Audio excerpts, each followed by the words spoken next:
सज्जन तुम्ही संत जन, कृपाळू सज्जन तुम्ही संत जन, एवढी कृपादान तुमची मज. आठवण तुम्ही द्यावी पांडुरंगा, किव माझी सांगा काकुळती. अनाथ अपराधी पतित अगळा, परिपाय वेगळा नका करू. आठवण तुम्ही द्यावी पांडुरंगा, किव माझी सांगा काकुळती. तुका म्हणे तुम्ही निरविल्यावरी, तुका म्हणे तुम्ही निरविल्यावरी, मग मज हरी उपेक्षिन. आठवण तुम्ही द्यावी पांडुरंगा, किव माझी सांगा काकुलती. विठ्ठल विठ्ठल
महायोगपीठे तटे भीमरत्यं, वरं पुण्डलीकाय दातुं मुनीन्द्रे.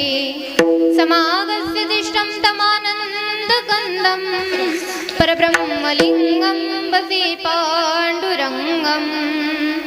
भीमातीरनिवासाय पंढरीपुरवासिनी, पाण्डुरङ्गप्रकाशाय विठ्ठलाय नमो नमः.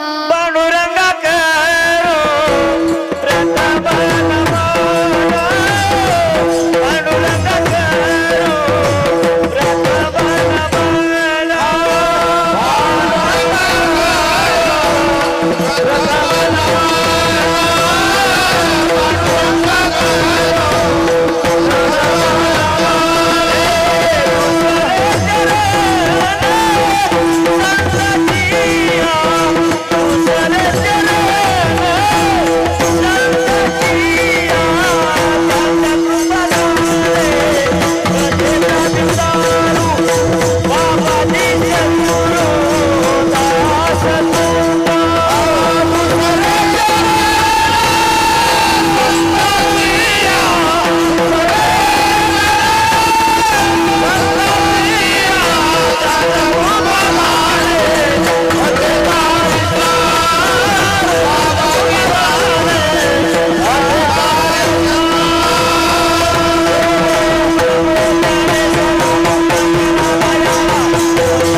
ज्ञानेश्वरा करुणाकरा दयाळा, तुमचा अनुग्रह लादलो पावन झालो चराचरी. गुरुर्ब्रह्मा गुरुर्विष्णू गुरुर्देव महेश्वरा, गुरुर साक्षात् परब्रह्म तस्मै श्री गुरवे नमः. ब्रह्मानंदं परमसुखदं केवलं ज्ञानमूर्तिं, ब्रह्मातीतं त्रिगुणरहितं सद्गुरुं तं नमामि. राधा मेरी स्वामिनी मैं राधे जी को दास, जन्म जन्म मोहिती जियो श्री वृंदावन को वास. विठ्ठल विठ्ठल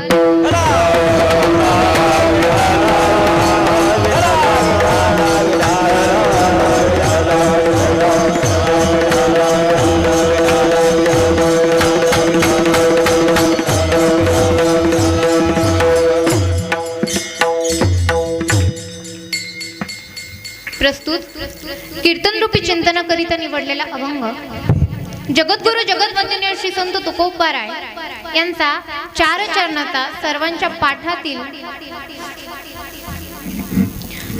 पाठातील सरळ साधा सोपा अभंग सेवेकरिता निवडलेला आहे. विठ्ठल विठ्ठल.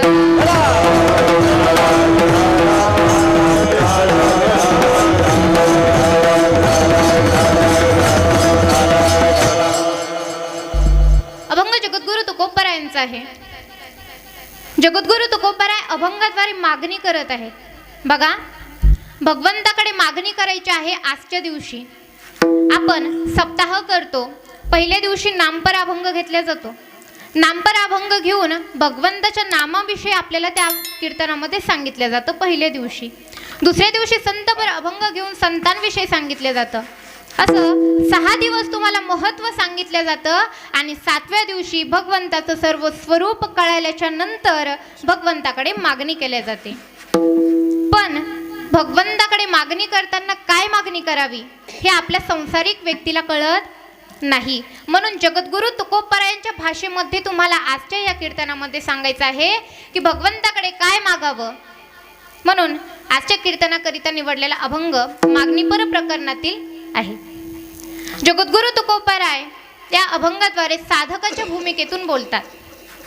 साधकाच्या भूमिकेतून बोलत असताना विचार करतात की अरे, आपण भगवंताचं नामस्मरण करतो, खूप भगवंताचं नामस्मरण करतो, पण भगवंत आपलं नामस्मरण करत असेल, भगवंत आपली आठवण काढत असेल का, विचार करतात. आणि विचार केल्याच्या नंतर तेच गारानं घेऊन संतांकडे जातात आणि मग संतांना सांगतात की संत, तुम्ही काय करा, भगवंताला माझी आठवण करून द्या. असं या अभंगाचा सरळ सरळ भावार्थ तुमच्या पुढे मांडलेला आहे. विठ्ठल विठ्ठल.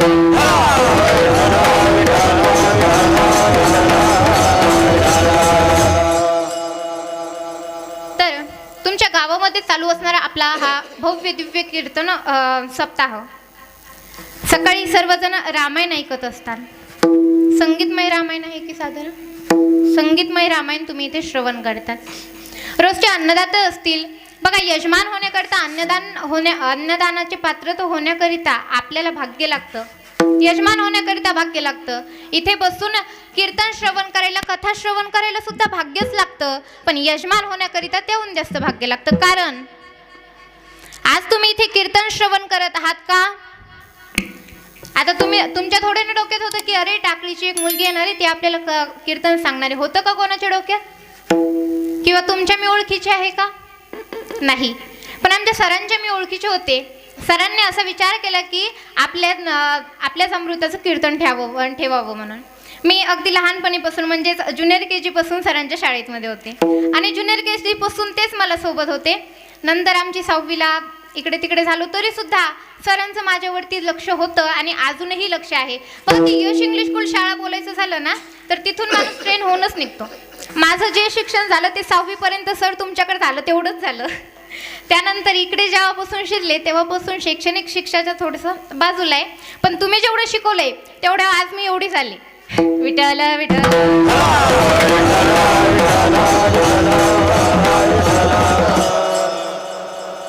कीर्तनाचे यजमान असणारे आमचे सर, आता सरांचं नाव मी काही मुखातून घेत नाही कारण ते माझे गुरु आहेत. जसं की आपल्याला जन्माल्याबरोबर आपले गुरु कोण असतात? आई वडील. त्यानंतर आपण जे माळ घालून गुरु करतो ते वेगळे आणि शैक्षणिक गुरु वेगळे. आता या सगळ्यामध्ये आम्हाला शैक्षणिक गुरु जरा जास्त महत्त्वाचे दिसतात कारण कलियुगामध्ये शैक्षणिक जास्त चालू आहे. आज केवढाही मोठा महाराज असला तरी सुद्धा शिक्षण किती झालं विचारतात. त्यामुळे सरांचे खूप खूप आभार व्यक्त करते की त्यांनी आज इथे माझे कीर्तन घेतले. तसेच गावकरी मंडळींचे सुद्धा खूप आभार व्यक्त करते. असणारे गायनाचार्य आपले सर्वच गावकरी मंडळी आहेत आणि सर्वच गावकरी मंडळींचे आभार व्यक्त करते. असणारे मृदंगाचार्य सातोण्याचे ऋषिकेश महाराज त्यांचेही खूप आभार व्यक्त करते. गावकरी मंडळींची, युवा पिढींची, असणारे तरुण मंडळींची. कॅमेरावाले आपले दादा आहेत, आपल्या गावातलेच आहेत ना, सातोना. तुम्ही आमच्या कीर्तनाला आले होते गोडी कीर्तनाची आणि वारकरी गोडवा. अमोल दादा सतत माझ्या सोबत असणारे कोणत्याही, आता ते सध्याच आळंदीहून आले होते, तरी सुद्धा लगेच इथं माझ्या कीर्तनकरिता शूटिंगला आले, त्याबद्दल त्यांचे खूप आभार व्यक्त करते. तिघांचे आभार व्यक्त करते. असणाऱ्या सर्वांचे ऋण व्यक्त करून कीर्तनाला सुरुवात करूया. विठ्ठल विठ्ठल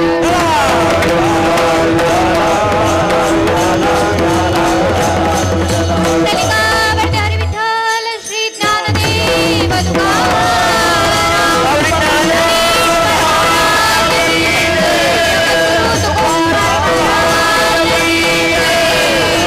छत्रपती शिवाजी महाराज की.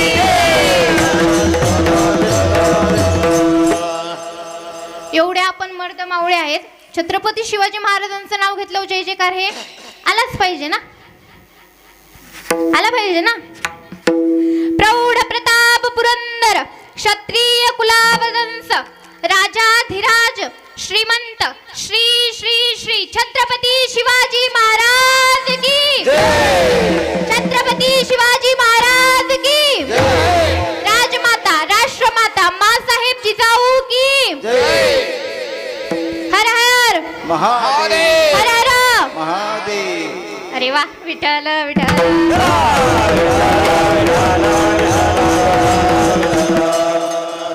गावकरी मंडळी उत्साहित आहेत. तर अभंग जगद्गुरु तुकोबारायांचा आहे. महाराज अभंगाद्वारे आपल्याला मागणी मागायची, कशी मागणी मागायची ते शिकवतात. साधकांच्या अवस्थेतून मागणी मागत असताना तुकोबाराय विचार करतात की आपण जावं तरी कोणाकडे. कारण मुख्यमंत्र्याला जर का तुम्हाला भेटायचं असेल तर अगोदर सरपंचाला भेटावं, नंतर त्याच्यावरती जावं, नंतर त्याच्यावरती जावं, नंतर आपल्याला मुख्यमंत्र्याची भेट होईल. तसंच म्हणे डायरेक्ट देवाकडे जायला जमणार नाही, अगोदर कोणाकडे तरी जावं लागेल. कोणाकडे जावं तर मग गरुड भगवंताकडे गेले. गरुडाचे पायी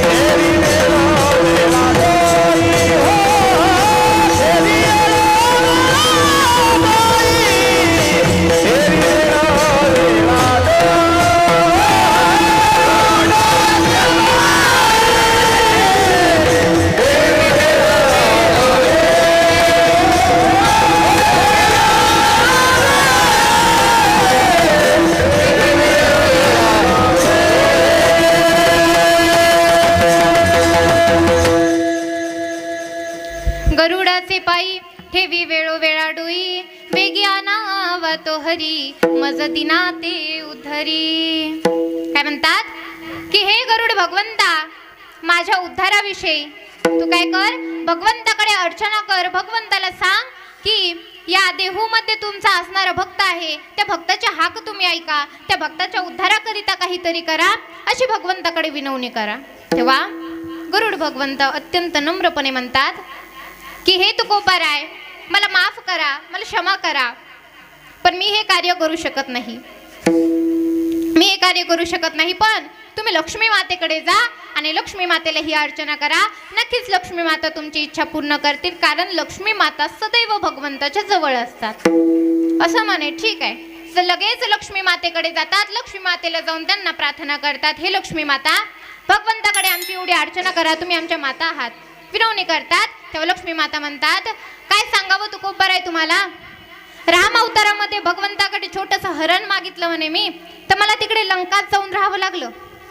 त्यामुळे तेव्हापासूनच मी विचार केलेला आहे, नवऱ्याकडे काही मागायचं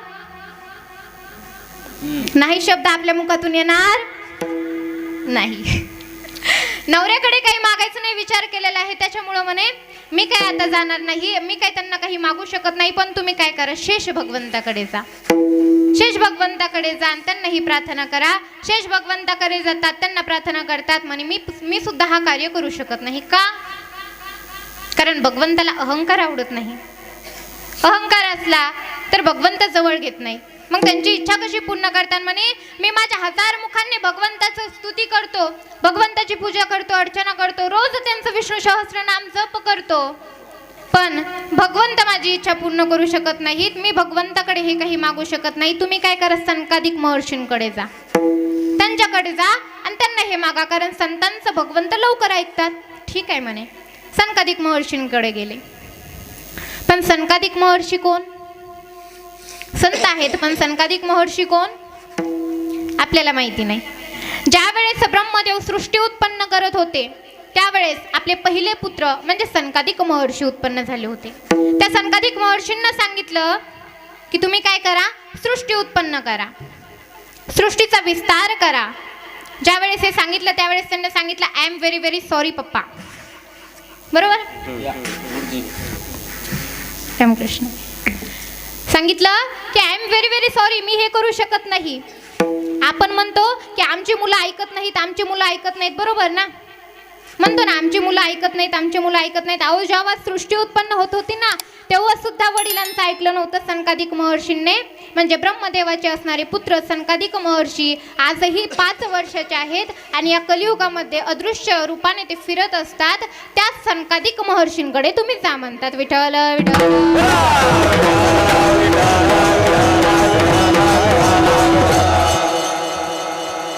सनकादिक महर्षींकडे जा म्हणून सांगतात.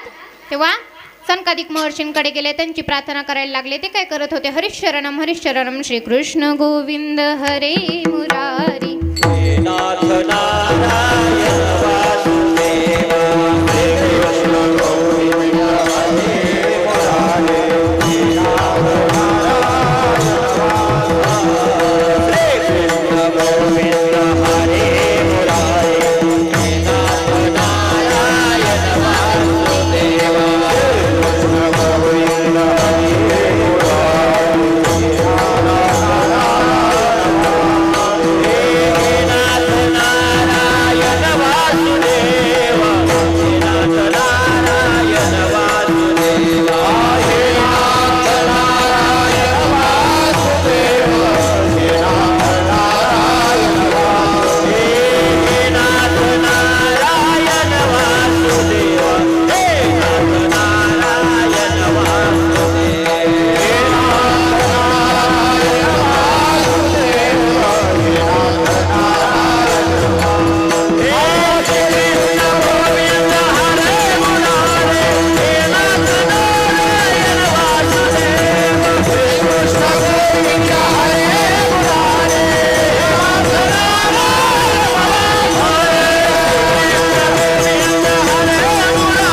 कीर्तन श्रवण करतात, बरोबर?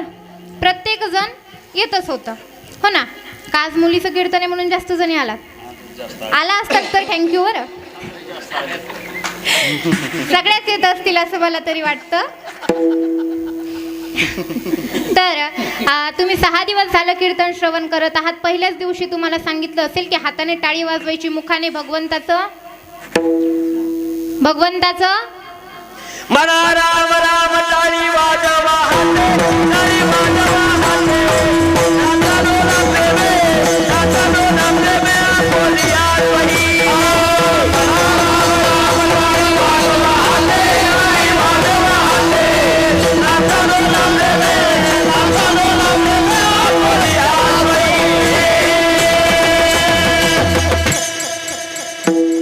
भगवंताचं नामस्मरण करायचं आहे. आणि ज्यांची कोणाची तुम्हाला चाल अशी गोड लागत असेल ना कानाला, आता जसं एखादं गाणं लावलं आणि जर का खूप फेमस झालेलं असेल तर कानाला कसं गोड लागतं, हो ना? मग कसं वाटतं, आपोआप तोंडातून काय निघतं आपल्या, अरे वा किती छान गाणं आहे, हो ना? मग तसंच इथं जर का यांना एवढ्या गळ्यात आणू जेव्हा ते चाल म्हणतात ना, तेव्हा आपल्याला जर का थोडीशी आवडली ना तर काय करायचं, हाताने टाळी वाजवायची. म्हणजे काय होतं बघा, आपण विद्यार्थ्यांना एखाद्या शिकवत असतो तर काहीतरी सर आपण काय करतो, एखाद्याने थोडंसं काही जास्त काम केलं तर त्याला लगेच आपण थोडीफार भेटवस्तू म्हणून देतो. मग काय होतं, त्याला अजून प्रोत्साहन भेटतं. तसंच तुम्ही कीर्तनामध्ये थोडंफार काही चांगलं आलं की लगेच टाळ्या वाजवायच्या. याने काय होईल, तुमचं मनोरंजन होईल. आपण मनोरंजन करण्याकरिता काय करतो, काय करत असतो, विनोदाचारी बोलवतो, विनोदाचारी कीर्तनकार बोलवतो, गाणे म्हणणारे कीर्तनकार बोलवतो, किंवा आपलं मनोरंजन जे करीन त्यांना बोलवतो. पण यांच्या चालीमधून जे आपलं मनोरंजन होत असतं ना, ते कुठेच होत नाही. म्हणून चाल चांगली वाटली की हाताने टाळी वाजवायची आणि भगवंताचं नामस्मरण इथे चालू झालं की हाताने टाळी मुखाने नाम घ्यायचं. कारण तुम्ही 6 दिवस झालं कथा श्रवण करत आहात, कीर्तन श्रवण करत आहात, हरिपाठ होत असेल, तुमचा काकडा होत असेल, विष्णू सहस्त्रनाम होत असेल, त्याचं तुमच्या जे कानावर पडतं ना, त्याच्यावर आपल्याला आज मागायचं आहे भगवंताला. मग भगवंताकडे मागत असताना अगोदर त्याला काहीतरी द्यावं लागेल. भगवंत दुसऱ्या कशा भुकेला नसतो बघा.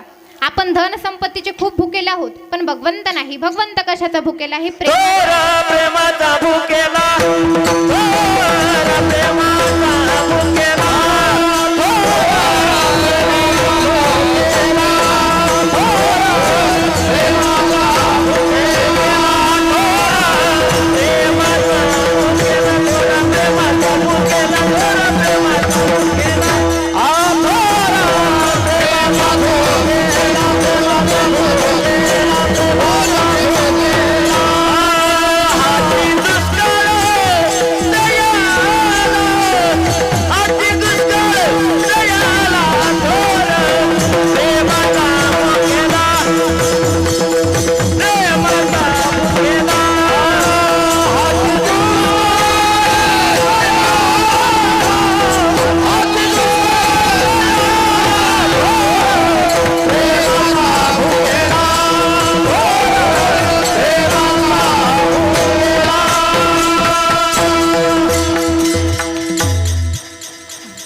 प्रेमाचा भुकेला हाची दुष्काळ तयाला. आम्ही दुसऱ्या गावामध्ये जर का गेलो ना, पुरुष मंडळी थोडी कमी असतात बघा, आणि महिला मंडळांची संख्या जास्त असते. आणि सांगितल्याच नंतर लवकर महिला मंडळांना कळतं, पण आज तुम्ही कळालं तुम्हाला लवकर, फार मोठी गोष्ट आहे बघा. कारण बघा, दुसऱ्या गावी आम्ही जर का गेलो ना, तर सांगितलं जातं की जर का तुमचे नवरे तुमच्यासोबत येत नसतील, तर जसं सक्रात जवळ आल्याच्या नंतर किंवा एखादा सण बायांचा जवळ आल्याच्या नंतर आपण कसं म्हणतो, जर का मला साडी घेऊन दिली नाही तर मी माहेरी निघून जाईन. जरी इकडे 2 मुलं झालेले असतील तरी सुद्धा काय म्हणतो, माहेरी निघून जाईन. तसंच म्हणायचं, जर तुम्ही कीर्तनाला नाही आलात तर मी नीट माझ्या घरी निघून जाईन. बरोबर उद्या कीर्तनाला येऊन बसतील बघा. त्यामुळे काय करायचं, आता तुम्हाला वेळ कमी आहे, नाहीतर सांगितलं असतं याच्यावरचं एक दृष्टांत मस्त, पण आपल्याकडे वेळ कमी आहे. कीर्तन कितलं सोडायचं,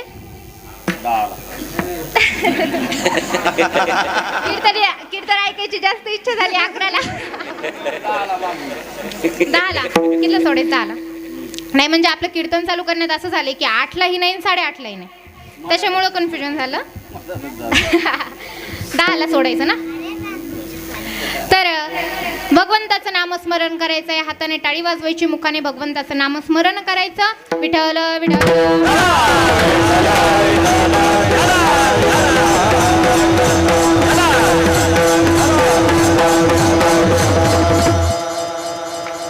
फरक बराच पडलाय, पण कसंही थंडी आहे त्याच्यामुळे चालतंय. तर लक्ष्मी मातेने सांगितलं सनकादिक महर्षींकडे जायचं आहे. सनकादिक महर्षींकडे गेले, काय करत होते तर हरिशरणम हरिशरणम हरिशरणम करत ते भगवंताचं नामस्मरण करत होते. मग आता काय करावं, तेव्हा त्यांनी सांगितलं तुम्ही काय करा, या कलियुगामध्ये माझं ऑफिस बंद आहे, माझं ऑफिस बंद आहे म्हणे, तुम्ही महादेवाकडे जा. महादेवाची प्रार्थना करायला सुरुवात केली. जटाकटाह संभ्रम ब्रह्मं निलिंप निर्जल विलोल विजिवल्लरी विराजमान वर्धनी जटाटवी गलच्छल प्रवाह पावितस्थले कलेवलं ललंबितं भुजंग तुंगमानिका भुजंग तुंगमानिका. वा, दादांसाठी एकदा जोरदार टाळ्या वाजवा. असे जर का साथीला असले तर आपण रात्रभरही कीर्तन करू. कोण होतं 11 वाजेपर्यंत, रात्रभरही कीर्तन करू, काही प्रॉब्लेम नाही. तर भगवान शंकरांकडे गेले आणि भगवान शंकराला जाऊन प्रार्थना केली. म्हणे भगवंता माझ्या उद्धाराविषयी भगवंताला बोला. म्हणे अरे भगवंताला मी बोलन, पण काही अशा गोष्टी असतात की ज्या भावाभावांना सांगता येत नाही. जरी सख्खा भाऊ असला तरी सुद्धा एकमेकांना सांगता येत नाही. कितीही जवळचा मित्र असो, एखादी गोष्ट त्याला सांगता येत नाही. म्हणे तसंच मी भगवंताला ते सांगू शकत नाही, माझ्यापेक्षा श्रेष्ठ आहेत, सांगू शकत नाहीत म्हणे. मग आता काही नाही म्हणे, आमच्या दोघांचाही एक अवतार झालेला आहे. कुठे झालाय म्हणे? आळंदीमध्ये आमचा अवतार झाले. ज्ञानियांचे, ज्ञानीयोग्यांची, माऊली साधकांचे मायबाप असणारे ज्ञानोपाराय, त्यांच्याकडे आमच्या दोघांचा अवतार झालेला आहे. त्यांच्याकडे जाऊन तुम्ही ही प्रार्थना करा. हेच अभंगाच्या प्रथम चरण. कृपाळू सजना तुम्ही सजना, कृपाळू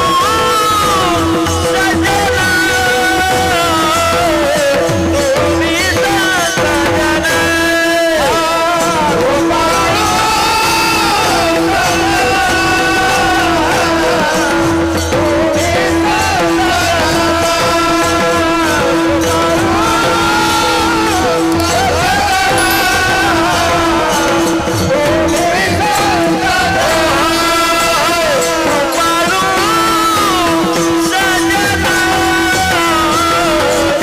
तुम्ही सजना,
कृपाळू सज्जन तुम्ही संत जन, एवढी कृपादान तुमची मज.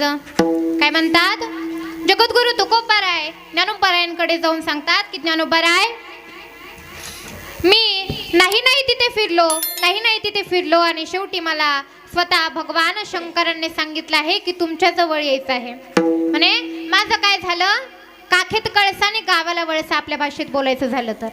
माझ्या जवळ एवढे मोठे संत असून मी नाही तिकडे फिरलो आणि शेवटी मला तिथेच यावं लागलं. असंच असतं बघा, गावातलं कितीही सोनं असलं तरी सुद्धा आपल्याला सोनं लागत नाही. बाहेरचं विठ्ठल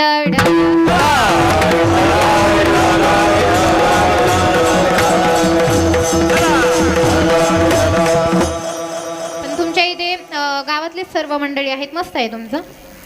कसं असतं ते, शहाण्याला इशारा काफी. तर काय म्हणतात, मी नाही तिथे फिरलो, नाही तिथे तुमच्या पायापाशी आलेलो आहे. ज्ञानोबाराय तुम्ही कशा आहात, कृपाळू आहात. बघा, एखाद्या व्यक्तीकडे काही मागत असताना अगोदर त्याचं काय करावं, खूप वर्णन करावं, खूप वर्णन करावं. आमचे संत असंच करतात बघा, वर्णन करतात. संतच नव्हे, स्वतः भगवंत सुद्धा काय करतात, एखादी गोष्ट जर का करून घ्यायची असेल तर त्याचा अगोदर खूप वर्णन करतात. भगवंत जेव्हा अर्जुनाचा विवाह करायचा होता त्यावेळेस अर्जुनाचं खूप त्यांनी वर्णन केलं, तू असा आहेस, तू तसा आहेस, तू तसा आहेस. आणि मग जेव्हा काम होतं तेव्हा काय म्हटले, चल आता साधूचं रूप धारण कर. त्यासाठी आपल्याला श्रीमद भागवतामध्ये जावं लागेल. त्यामुळे थोडा कटकट मारत आपण जाऊ. म्हणे असं भगवंत काय करतात, जर का एखादं कार्य करून घ्यायचं असेल ना तर अगोदर स्तुती करतात. संत ही एखादं कार्य करून घ्यायचं असेल तर स्तुती करून घेतात.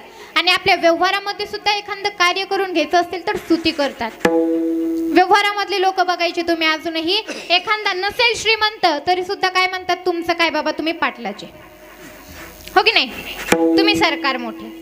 व्यवहारामध्ये सुद्धा हे चालत असतं. त्यामुळे एखादं कार्य जर का करून घ्यायचं असेल तर आपल्याला अगोदर त्याचं वर्णन करायला लागतं. तसं तुकोबराय वर्णन करत आहेत. वर्णन करत असताना म्हणतात, महाराज तुम्ही कृपाळू आहात, कृपाळू आहात म्हणतात. बघा, जर का देवाची कृपा झाली ना तर पांगळा बोलायला लागतो, पांगळा गड चढायला लागतो, डोंगर चढायला लागतो, मुका बोलायला लागतो. सुभाषितकार सुंदर वर्णन करतात की मुकम करोति वाचालम पंगुम लंघयते गिरिम यत् कृपातमहं वंदे परमानंद माधवम. की जर का भगवंताची कृपा झाली तर मुका असेल तो बोलायला लागेल, पांगळा डोंगर चढून घेईन. पण संतांची जर का कृपा झाली तर काय होतं, आमच्या ज्ञानोबारायांनी काय केला, रेड्याच्या मुखातून वेद बोलवले, रेड्याच्या मुखातून वेद बोलवलं, निर्जीव भिंत चालवली. रेड्या मुखे वेद बोलविला रे मुखे वेद बोलविला. रेड्या मुखे वेद बोलविला. रेड्या मुखे वेद बोलविला. गरवारीचा सारविला. गरवारीचा सारविला.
रेड्यामुखी वेद बोलविला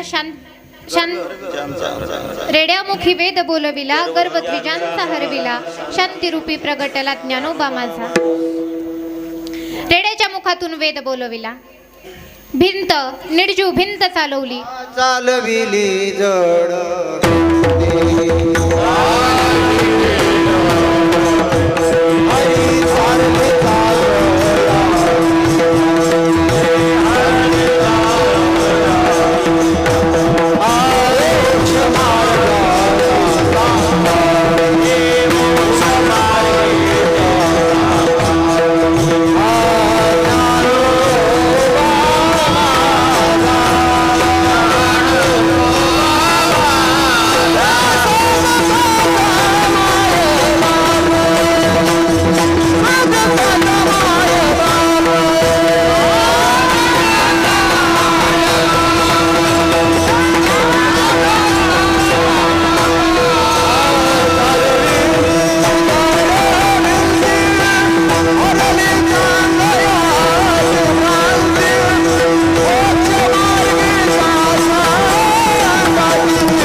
चालविली जड भिंती हरली चांगयाची क्रांती. काय आहे, निर्जीव भिंत चालवली. कधी चालवली, ज्या वेळेस चांगदेव महाराजांना गर्व झाला होता, अहंकार झाला होता की म्हणे मी तपश्चर्या करतो आणि तपश्चर्यातून उठल्याच्या नंतर जे माझ्या पुढे असणारे मृतदेह पडलेले त्यांना मी जिवंत करतो म्हणे, एवढी ताकद माझ्यामध्ये आहे. गर्व झाला होता. एक वेळेस मुक्ताबाई त्या रस्त्याने जात असताना मुक्ताबाईंनी काय केलं, तिथे एक कुत्र मेलेलं पडलं होतं. त्या कुत्र्याच्या हाडाला स्पर्श केला. जसं त्याच्या हाडाला स्पर्श केलं तसं तो कुत्र जिवंत झाला. आणि ज्या वेळेस तो कुत्रा जिवंत झाला त्यावेळेस सर्व गावकऱ्यांना अत्यंत आनंद झाला. म्हणे, अरे आपले चांगदेव महाराज तर फक्त माणसांना जिवंत करू शकतात, पण ही असणारी मुक्ताबाई अरे प्राण्यांना सुद्धा जिवंत करत आहे.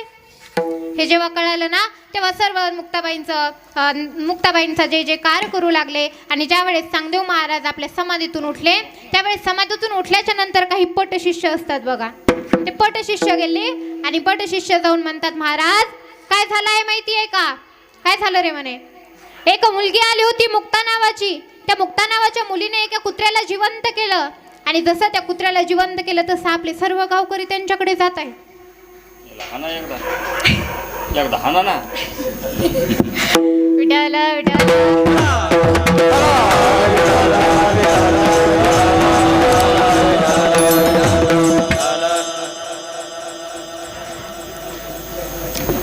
नाही, त्यांना सुद्धा कीर्तनाची गोडी.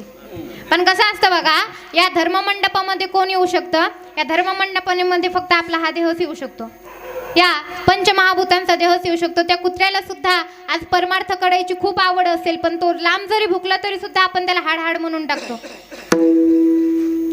विठाल विठाल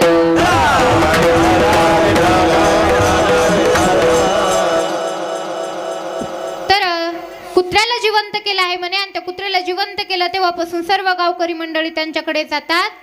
काय करावं म्हणे, तेव्हा सांगितलं एक निरोप पत्र दे. निरोप पत्र दिलं, सर्व काही झालं आणि सांगितलं तू ज्ञानोबारायांनी की काय करा, तुम्ही आमच्या भेटीला या. यांना अगोदर सांगितलं होतं की तुम्ही आमच्या भेटीला ज्ञानोबाराय आले नाही. परत पत्र पाठवलं आणि ज्यावेळेस ते पत्र पाठवलं त्यावेळेस लगेच चांगदेव महाराजांनी काय केलं, आपल्या मायेने हातामध्ये चाबूक म्हणून एक साप बोलवला, बसायला आसन म्हणून आपलं एक वाहन म्हणून त्यांना सिंहाला बोलवलं आणि आपल्या सर्व या पटशिष्यांना घेऊन ते निघाले. निघत असताना आळंदीमध्ये पोहोचले आणि आळंदीमध्ये पोहोचल्याच्या नंतर ज्ञानोबांना सांगण्यात आलं की चांगदेव महाराज तुमच्या भेटीकरिता आले आहेत. तेव्हा चांगदेव महाराज भेटीला आले हे कळता क्षणी आमच्या ज्ञानोबारायांनी लगेच भिंतीवरती बसलेले होते, चौघेही भाऊंडे बसलेले होते. तेव्हा काही जण म्हणायला लागले, म्हणे ते सिंहावरती बसून आले, हातामध्ये साप आहे, त्यांचं मंत्र तंत्र तुम्हाला माहिती नाही ज्ञानोबा. तेव्हा ज्ञानोबारायांनी काय केले, तशाला तसेच बसलेले होते. म्हणे चल ग भिंती म्हणता क्षणी भिंत उडायला लागली. एवढी ताकद आमच्या संतांमध्ये असते बघा. म्हणून संतांचं नामस्मरण आपण केलं पाहिजे. देवाचं संतांचं नामस्मरण केल्याच्या नंतर काय होतं हे तुम्हाला पुढे सांगेल. तेव्हा म्हणे संतांकडे एवढी ताकद असते की संत स्वतः भिंती चालवू शकतात, रेड्याच्या मुखातून वेद बोलू शकतात. मग या संतांची कृपा आपल्यावरती व्हायला हवी. मग त्या संतांची कृपा होण्याकरिता काय करावं लागतं? संतांची कृपा होण्याकरिता काय करावं लागतं? तर संतांची कृपा होण्याकरिता भगवंताचं नामस्मरण करावं लागतं. तुम्ही म्हणाल जिकडून तिकडून येतील या नामस्मरणावरच कशी जाते? बरोबर ना, जिकडून तिकडून येते नामस्मरणावर जाते. या कलियुगामध्ये उद्धार या देहाचा कशाने होत असेल तर ते नामस्मरणाने होणार. नामस्मरणाने उद्धार होणार आहे. या अगोदर बरेचसे साधन आहेत बघा. मग तुम्ही म्हणाल भगवंताकडे जायचे एकच साधन आहे का? हे नाही महाराज, खूप सारे साधन आहेत. योग आहे, दान आहे, धर्म आहे, भरपूरसे साधन आहेत. जर का आपण दान धर्म करायला गेलो, साध्या सप्त्यामध्ये आपण 500 रुपये देणगी दिली तरी सुद्धा काय म्हणतो, माझं नाव घेतलं नाही. मग तुमच्या दानाला काही फायदा आहे का?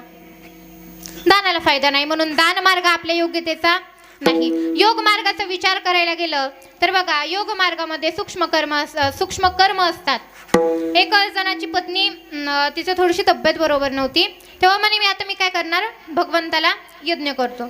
यज्ञ करायला गेला. ब्राह्मण म्हणायचा भायरन रक्षती भैरव स्वाहा, आणि हा म्हणायचा भायरन भक्षती भैरव स्वाहा. काय बदल पडला? भायरन रक्षती भैरव स्वाहा, भायरन भक्षती भैरव स्वाहा. आपला हा टेन्शन मध्ये होता, बायकोचं कधी बरं होतं म्हणून रक्षती म्हणण्यापेक्षा भक्षती म्हणला. जसा हा भक्षती म्हणला तसा तिकडे तिला उचललं गेलं. इथे काय सांगायचं आहे तुम्हाला, योग मार्ग आपल्या अधिकाराचा नाही. योग मार्ग करत असताना त्यात सूक्ष्म मार्ग बघावा लागत असतात, ते आपण बघू शकत नाहीत. म्हणून योग मार्ग अधिकाराचा नाही, दान मार्ग अधिकाराचा नाही, आपल्या अधिकाराचा ज्ञान मार्गही नाही. ज्ञान मार्गाने काय होत असतो, अहंकार होत असतो, गर्व होत असतो. स्वतः उद्धवजींना गर्व झाला होता, भगवंताने गोपियांकडून पाठवून त्याचा गर्व हरण करून घेतला होता. उद्धवजी गोपियांकडे जाऊन त्यांना ज्ञान सांगू लागले, तेव्हा गोपिका म्हणतात की अरे उद्धवा, ये ज्ञान की गठडी हमें मत पढ़ाओ. म्हणे ह्या ज्ञानाचं तुझं आम्हाला काही शिकवू नकोस. हम तो सिर्फ भगवान की प्यार की भुकेले है, हम तो सिर्फ भगवान के है असं म्हणतात. तेव्हा हा ज्ञान सांगतो आणि ते प्रेमाविषयी बोलतात. ज्यावेळेस गोपिकांचा पूर्ण संवाद त्याने श्रवण केला त्यावेळेस उद्धवाचा गर्व हरण झाला होता. सांगायचं तात्पर्य एक होतं की आपल्याला ज्ञान मार्ग आपल्या अधिकाराचा नाही. गर्व आल्याच्या नंतर ज्ञान मार्गाचा उपयोग नाही होत, भगवंतापर्यंत आपण जाऊ शकत नाहीत. पण जर का नामस्मरण केलं तर भगवंतापर्यंत आपण जाऊ शकतो. त्यामुळे भगवंताचं नामस्मरण केलं पाहिजे. मग तुम्ही म्हणाल आम्ही तर भगवंताचं रात्रंदिवस नामस्मरण करतो, उठता बसता भगवंताचं नामस्मरण करतो, मग आम्हाला का भगवंत प्राप्त झाला नाही? भगवंत आमच्या समोर का नाही? आज आपण इथे आता विठ्ठल विठ्ठल विठ्ठल विठ्ठल म्हणतो, मग भगवंत का आला नाही?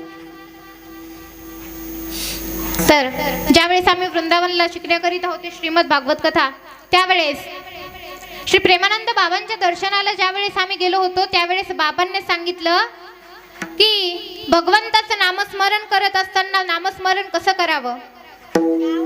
आपण काय म्हणतो, रामकृष्ण रामकृष्ण रामकृष्ण रामकृष्ण रामकृष्ण रे असं भगवंताचं आपण नामस्मरण करतो, बरोबर. बाबा सांगायचे की अरे आप ये भगवान का नाम जब लेते हो तब क्या करते हो, राधा राधा राधा राधा राधा राधा असं आपण नामस्मरण करतो. बाबांनी सांगितलं की भगवंताचं नामस्मरण करत असताना राधा राधा राधा असं नामस्मरण केलं पाहिजे. रा आणि धा मध्ये थोडासा अंतर असला पाहिजे आणि त्या अंतरामध्ये प्रेम उत्पन्न होतं. आणि जेव्हा त्या अंतरामध्ये प्रेम उत्पन्न होईल तेव्हाच आपल्याला त्याचं फळ प्राप्त होतं. आपण रामकृष्ण हरी म्हणतो, राम इथून निघला पाहिजे बेंबीच्या देठापासून, कृष्ण कंठातून आणि कृष्ण हृदयातून आणि हरी कंठातून निघलं पाहिजे. आणि या तिन्हींचाही जेव्हा संगम होतो तेव्हा आपल्या मुखातून जो शब्द येतो त्या मुखातल्या शब्दाने आपला उद्धार होतो. म्हणून भगवंताचं नामस्मरण करत असताना शांततेत करावं. आपण गुरुमंत्र घेतल्याच्या नंतर काय करतो, एकदा गुरुमंत्र घेऊन टाकल्याच्या नंतर त्या गुरुमंत्राकडे बघत नाही सहसा. गुरुमंत्र घेतल्याच्या नंतर रोज त्याचा 108 वेळेस आपण जप केला पाहिजे. बरं, जप करत असताना जसं आपण रामकृष्ण हरिज्ञान आपल्या नामदेव महाराजांनी जसं सांगितलंय उठता बसता हरी बोला, तसं जमत नाही गुरुमंत्र. गुरुमंत्र कसा घ्यावा लागतो, गुरुमंत्र घेण्याकरिता आसन ग्रहण करावं. म्हणजे आसनावरती बसावं आणि आसनावरती बसून एक माळ हातामध्ये घ्यावी आणि त्या माळीनं भगवंताचं नामस्मरण जे तुमच्या गुरूंनी दिलं आहे ते नामस्मरण घ्यावं, तर तो मंत्र सिद्ध होतो. आणि जेव्हा त्या मंत्राचा आपण जप करत राहतो जेव्हा तो मंत्र सिद्ध होईल तेव्हा आपल्याला भगवंताची प्राप्ती होते. म्हणून गुरूंनी दिलेल्या मंत्राचा रोज जप करावा आणि जप करत असताना शांत चित्ताने एकाग्र मनाने. आणि आपण घेतलेली माळ कधीच कोणाला देऊ नये, आपण केलेलं आसन कधीच कोणाला देऊ नये. दिलं तर आपलं पुण्य त्याला जातं. वृंदावनमध्ये बघा तुम्ही माळ जपत असताना आपली माळ ते दुसऱ्यांना दाखवत नाहीत किंवा आपली माळ कोणाला देतही नाहीत. का? जर का आपण दिली किंवा आपल्या माळीचा दुसऱ्या जणांनी उपयोग केला तर आपण त्यामध्ये केलेलं जप पूर्ण नष्ट होतं आणि त्याला निघून जातं. म्हणून भगवंताचं नामस्मरण करताना गुरूंनी दिलेल्या मंत्राचा जाप करताना एकाग्र चित्ताने करावं, शांत चित्ताने करावं. मग तुम्ही म्हणाल 6 दिवस झाला आम्हाला सांगतात की उठता बसता हरी बोला, काही कार्य करताना हरी बोला म्हणून, काही कार्य करताना भगवंताचं नाम घ्यायला चालतं म्हणून सांगितलं असेल ना. हा, ते सुद्धा करा ना. भगवंताचं नामस्मरण उठता बसता करावं, पण गुरुमंत्राचा जाप हा एकाग्र चित्ताने करावा. असंच या जापाचा मंत्राचा जर का आपण जप केला तर आपला लवकरच उद्धार होऊ शकतो. या कलियुगामध्ये सर्वात सोपं साधन म्हणजे नामस्मरण आहे. या नामस्मरणानेच उद्धार होतो. म्हणून संत काय सांगतात आपल्याला, भगवंताचं नामस्मरण केलं पाहिजे. बघा संत कृपाळू आहेत, खूप कृपाळू आहेत. तुकोबाराय म्हणतात तुम्ही कृपाळू आहात. कृपाळू शब्द कोणाला सांगावा, कृपाळू कोणाला म्हणावा? आता झोपाळू, कृपाळू, पोटाळू असे खूप सारे असतात. मग त्यांना म्हणावं का? नाही. आज आपण एखादं घर बांधलं त्याच्यावरती नाव देतो मातोश्रींची कृपा, किंवा एखाद्याने गाडी घेतली तर त्याच्यावर पाठीमागून नाव टाकतो यांची कृपा. मातोश्रींची कृपा टाकतो, पिताश्रींची कृपा टाकतो. गाडीवरती आज बरेच जणांचे आहे काय टाकतात? पिताश्रींची कृपा टाकतात किंवा काहीतरी टाकतात. का टाकतात ती कृपा? कारण त्यांच्या पैशाची गाडी असते म्हणून टाकतात. बरोबर ना? पण त्यांच्या त्यांची ही कृपा आपल्यावरती असतेच, पण जेवढी संतांची कृपा आहे तेवढी कोणाचीच कृपा नाही. कारण संत आपल्याला काय सांगतात? जन्म मरण रूपी हे 184 उनी आपल्याला जे भोगावे लागतात ना, ते 184 उनी ते आपल्याला भोगण्यापासून त्यागतात. आपल्याला सांगतात की अरे तू याच्यात जाऊ नको, तू कशात जा? भगवंताच्या नामस्मरणामध्ये जा, हे सांगतात. म्हणून संत कृपाळू आहे. म्हणून ज्ञानोबरायांनी तुकोबरायांनी काय केलं आहे? कृपाळू उपमा दिली आहे. बऱ्याच जागेवरती कृपाळू उपमा दिली आहे. कृपाळू उद्धार माझा ज्ञानेश्वर, तया नमस्कार वारंवार. बऱ्याच ठिकाणी त्यांना कृपाळू अशी उपमा दिलेली आहे. अशा कृपाळू असणाऱ्या आमच्या ज्ञानोबरायांकडे तुकोबराय काय मागतात? तर अभंगाचं दुसरं चरण. आठवण तुम्ही जावी पांडुरंगा, आठवण तुम्ही जावी पांडुरंगा, आठवण तुम्ही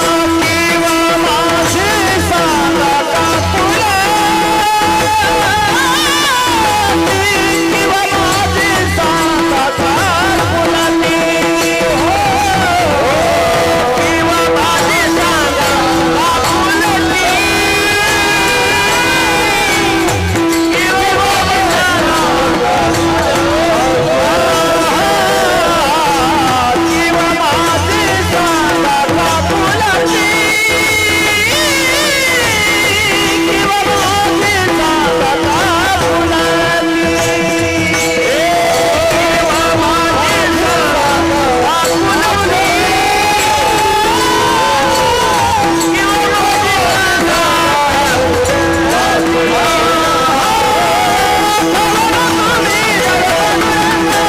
पांडुरंगा,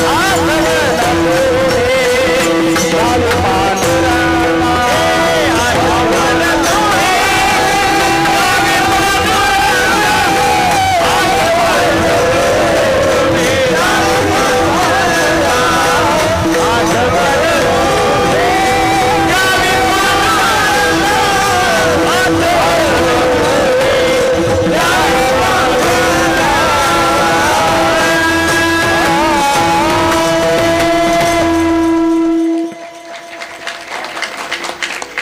आठवण तुम्ही द्यावी पांडुरंगा, की व माझी सांगा काकुळती.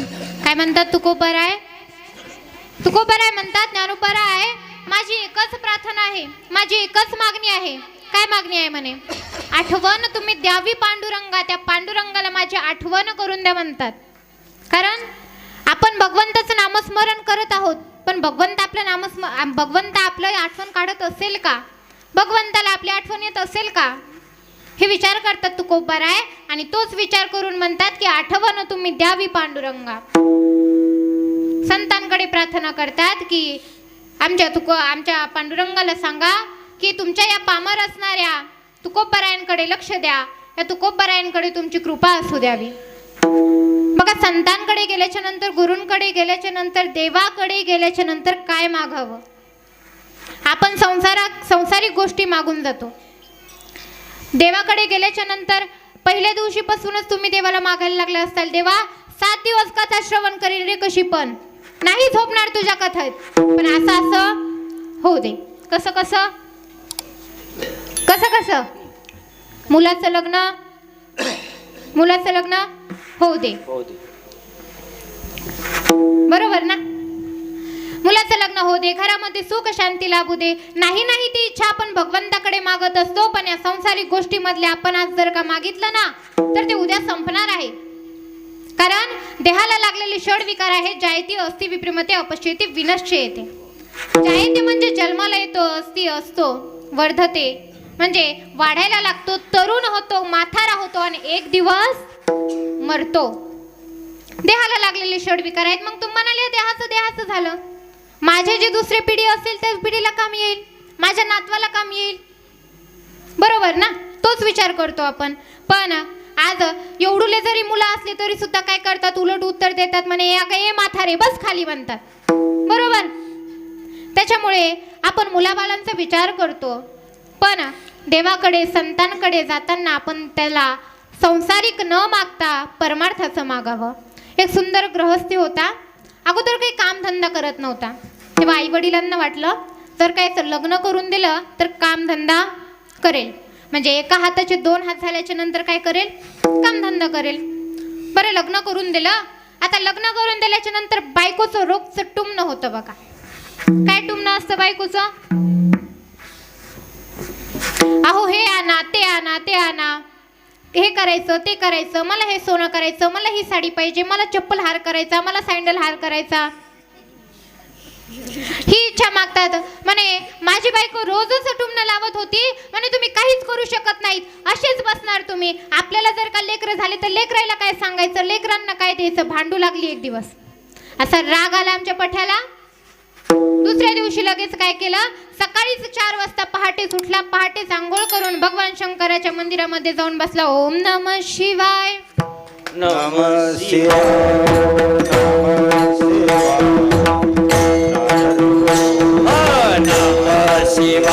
ओम नमः शिवाय, नमः शिवाय, नमः शिवाय, नमः शिवाय,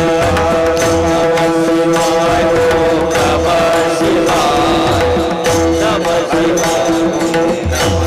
शिवाय, नमः शिवाय, ओम नमः शिवाय, हर हर भोले नमः शिवाय.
महादेवाची प्रार्थना करायला लागले.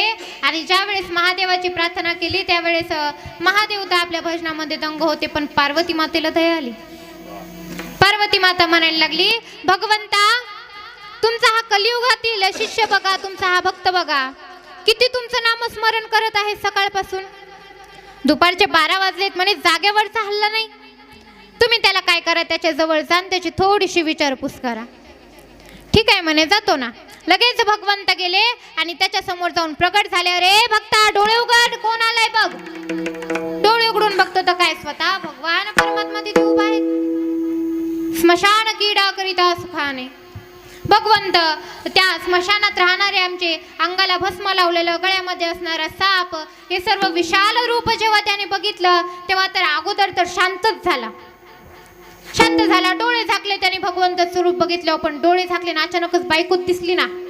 अरे बापरे, दचकून उठला म्हणे, भगवंता भगवंता, मला ना कधी न संपणारं धन दे, कधीच न संपणारं धन दे म्हणे. भगवंत म्हणाले, तथास्तु, जशी तुझी इच्छा. या पिंडीवरती तुला जे काही दिसेल ते काय करायचं, उचलायचं, पोतडीमध्ये भरायचं आणि घरी न्यायचं. ठीक आहे म्हणे. सोनं तिथे दिसू लागलं, सोनं दिसू लागलं. लगेच पोतडीमध्ये भरलं. एक पोतडी भरली, 2 पोतड्या भरल्या म्हणे. अरे, एक पोतडी नेतो आणि बायकोला जाऊन खुश करतो, मग दुसरी पोतडी न्यायला येतो. घरी जातो, पाठीवरती असणारी ती पैशाची पोतडी घेऊन घरी गेला आणि दारामध्ये जाऊन दार वाजवतो. अगं ए कारभारीनी, कारभारीनी, दरवाजा उघड ग. विचार करते, अरे हा रत्न सकाळी सकाळीच घेऊन काय आलाय. जाऊन बघते तर काय, एवढी मोठी पोतडी कशाची आणली हो. सोन्याची, सोन्याची. कसं, कुठं ठेवू, कुठं ठेवू. असं म्हणे, सोन्याची पोतडी ठेवा म्हणे देवघरात. देवघरात ठेवली. 1 ठेवल्या, 2 ठेवल्या, 3 ठेवल्या. बघता बघता देवघर भरलं, किचन भरलं, हॉल भरला, रूम भरली. आता कुठे ठेवायचं म्हणे. त्याने अगं ठेवायचं जाऊ दे, मी मरण, मला पाणी पास, पाणी पाणी दे म्हणता म्हणता बिचारा मेलाच. विठ्ठल विठ्ठल.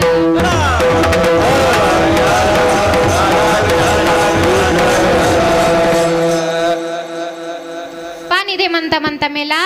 सांगायचं तात्पर्य एक होतं, संसारातील धन भगवंताकडे मागितलं तर एक दिवस संपणार आहे. भगवंत देताना उद्धार हाताने देतो बघा, जे मागेल ते देतो. आपल्यावर जर का संकट आलेलं असेल ना, दुःख असेल आपल्या जीवनामध्ये, तर समजायचं भगवंत आपल्याकडे लक्ष देत आहे. आणि जर का जीवनामध्ये मनासारखं घडत असेल, मनासारखं सर्व होत असेल, गाडी घोडा बंगला मस्त आपण आईसमध्ये राहत असतो, तर समजायचं भगवंताचे आपल्याकडे लक्ष नाहीये.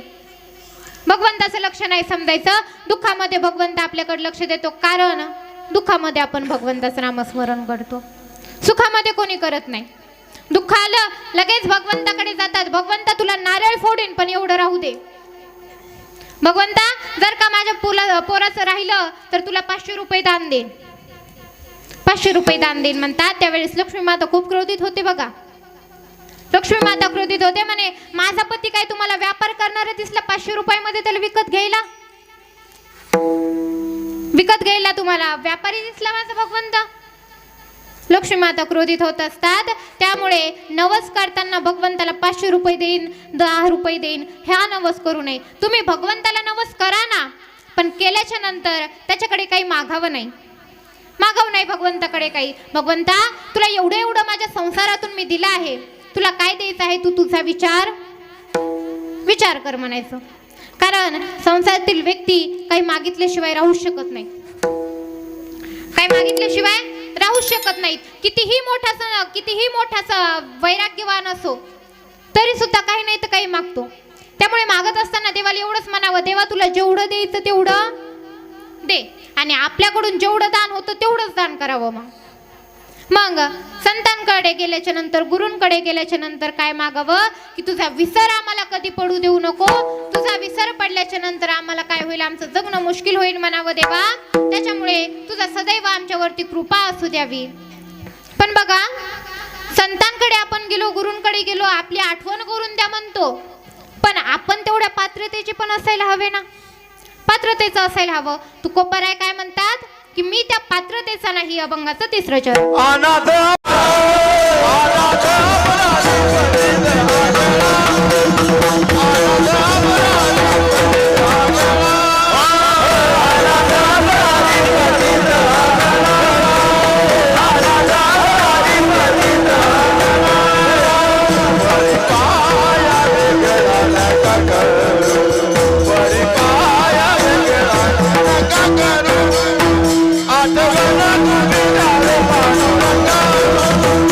आठवण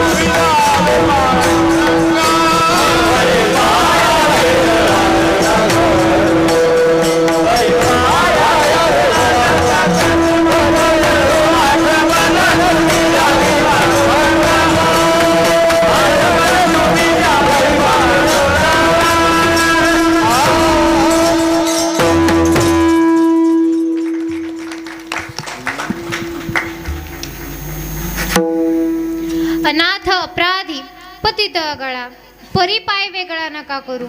तुकोबाराय म्हणतात, मी खूप अनाथ आहे, खूप माझ्याकडून पाप झालेलं असेल भगवंता, पण तुझ्या पायापासून वेगळं मला करू नकोस. बघा, आपण म्हणतो भगवंत आपल्याला लवकर जवळ का घेत नाही. साधा आपण जर का बाजारात गेलो तर बाजारातील एखादी वस्तू आपल्याला घ्यायची असेल, साधं टमाटर जरी घ्यायचं असेल तरी त्याला 17 वेळेस चेक करतो. इकडून चांगलं आहे का तिकडून चांगलं आहे का. आज तर किती रुपयाचं, 20-30 रुपयाचं, पण सगळीकडे त्याला बघून घेतो एका टमाट्याला. मग भगवंताला तर आपल्या जीवनाचा उद्धार करायचा आहे, त्याने आपली परीक्षा का घेऊ नये. त्याने सुद्धा आपली परीक्षा घ्यायलाच पाहिजे. त्यात भगवंताने दिलेला हा देह आहे, देह खूप अनमोल आहे, खूप अनमोल आहे. दुर्लभम त्रेमैवेत देवानुग्रहेतुकं मनुष्यत्व मुमुक्षत्व महापुरुष संस्त्रया. दुर्लभ आहे देह.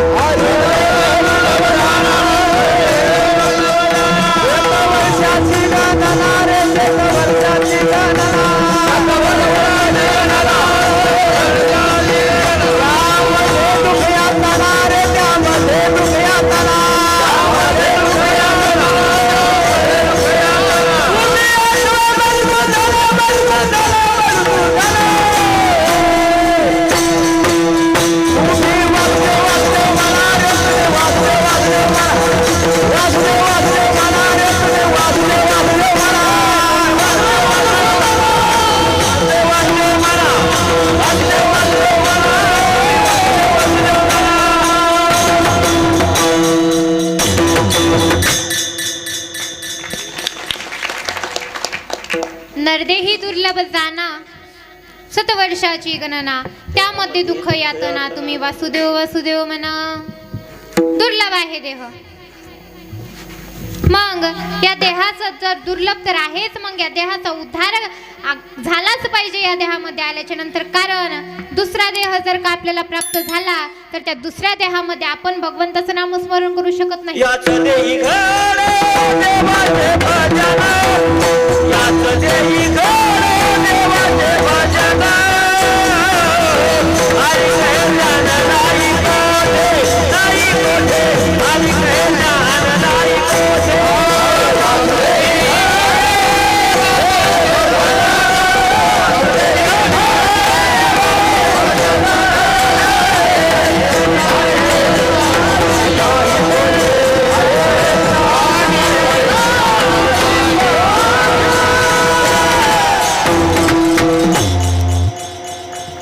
याच देही घडे देवाचे भजन आणि कहे ज्ञान नाही कोठे.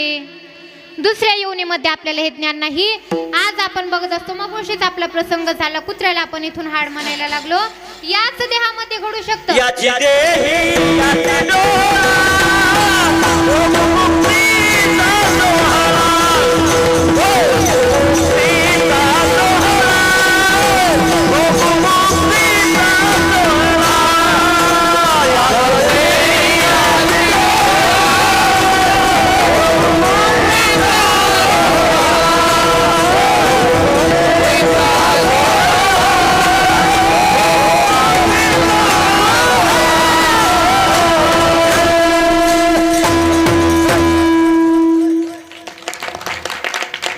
भोगी मुक्तीचा सोहळा, याच देहामध्ये आपण मुक्तीचा सोहळा करू शकतो. दुसऱ्या जन्मामध्ये आपल्याला जर का दुसऱ्या जन्मामध्ये आपल्याला हा देह प्राप्त होणार. आज कुत्रे आहेत, गाई असतील, बैल असेल. गाईमध्ये तर आपण बघतो सर्व देवतांचं तिच्यामध्ये वास आहे. पण आज जर का इथे मंडपामध्ये तुमच्या मधात गाय येऊन बसली तर तुम्ही काय करता? गाईला हकलून लावता, बरोबर. तिच्यामध्ये 33 कोटी देव आहेत, तरी सुद्धा आपण तिला मंडपामध्ये बसू देणार नाहीत.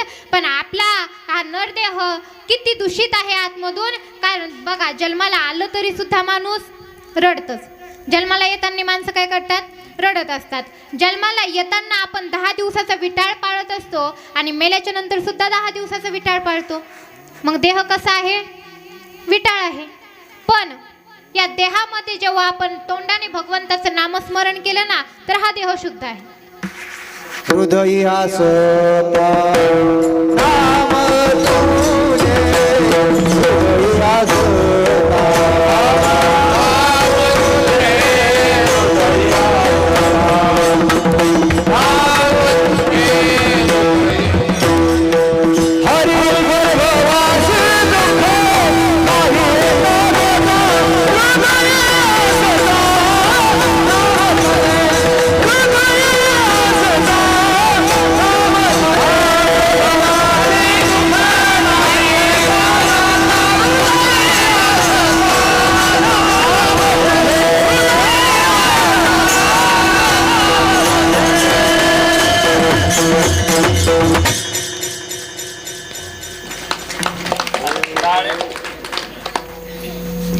याच देहामध्ये भगवंताचं नामस्मरण घडू शकतं. कितीही विटाळाचा असला, कितीही दुःखमय असला, तरी सुद्धा याच्यातच भजन घडतं. कारण भगवंत जेव्हा एकला होता, एकला क्षण करत होता, तेव्हा भगवंताला असं वाटत होतं की अरे आपली आठवण काढणारं सुद्धा कोणीतरी असावा, असं वाटलं. तेव्हा भगवंताने सृष्टी उत्पन्न केलेली आहे. आपण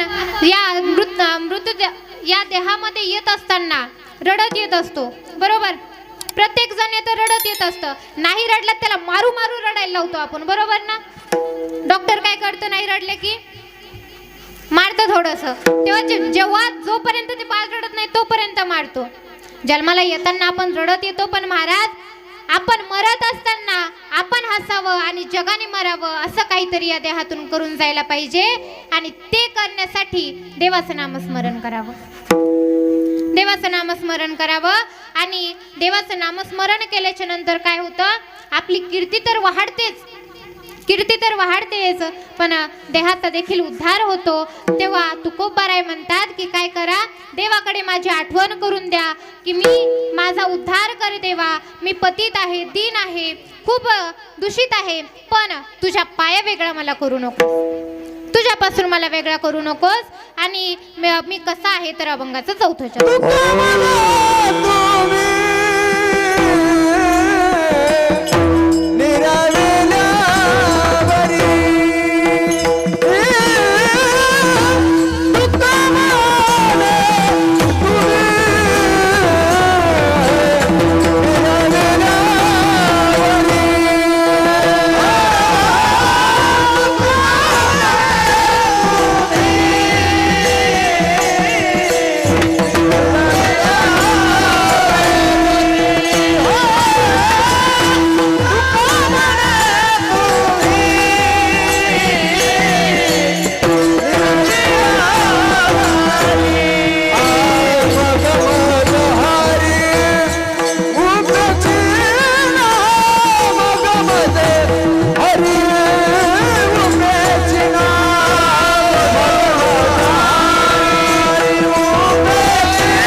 तुम्ही द्यावी पांडुरंग किंवा माझी सांगा काकुळ, तुका म्हणे तुम्ही निरविल्यावरी मग माझं हरी उपेक्षिन.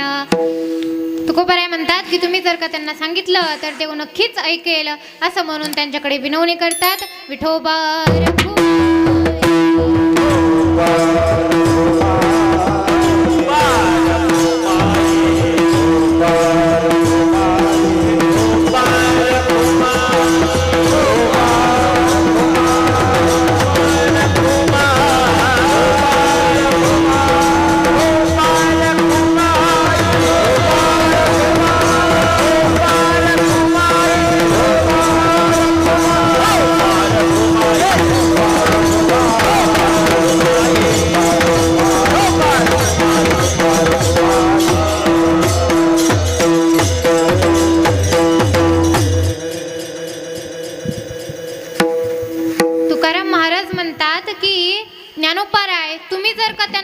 आठवण करून दिली, तुम्ही जर का माझी विनवणी भगवंताजवळ केली तर भगवंत नक्कीच ऐकेल, नक्कीच ऐकेल भगवंत.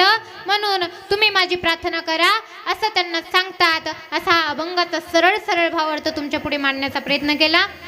आपला हा अखंड हरिनाम सप्ताह असाच दरवर्षी चालत राहावा ही भगवंताकडे प्रार्थना करते. आणि असणारे सर्व गावकरी मंडळींचे नियोजक, आयोजक, संयोजक, वारकरी मंडळी असतील, तरुण मंडळी असतील, आपले यूट्यूबवाले चॅनलवाले सर्व दादा असतील त्यांचेही आभार व्यक्त करते. तसेच व्यंकटेश मंडप डेकोरेशनवाले आपले दादा असतील त्यांचेही खूप आभार व्यक्त करते. अत्यंत सुंदर तुम्ही आवाज सोडलेला आहे त्याबद्दल तुमचे खूप आभार व्यक्त करते. तसेच असणार सर्व गायनाचार्य आणि मृदुंगाचार्य, तुम्ही तर खूप छान साथ केली, तुमचेही खूप खूप आभार व्यक्त करते. आणि गायनाचार्य एकाचड एक होते बघा, याच्यामुळेच म्हणत असतात जुनं ते सोनं आहे. जर का नवीन आणले तर त्यांचा ताल तुंगा कुठं चालतो काही कळत नाही, कुठं काय चालतो कळत नाही. पण हे जुने मंडळी आले ना, जर का जुने मंडळी आले तर खरंच कीर्तनच उठून येते. तुमच्या सर्वांचे खूप खूप आभार व्यक्त करते.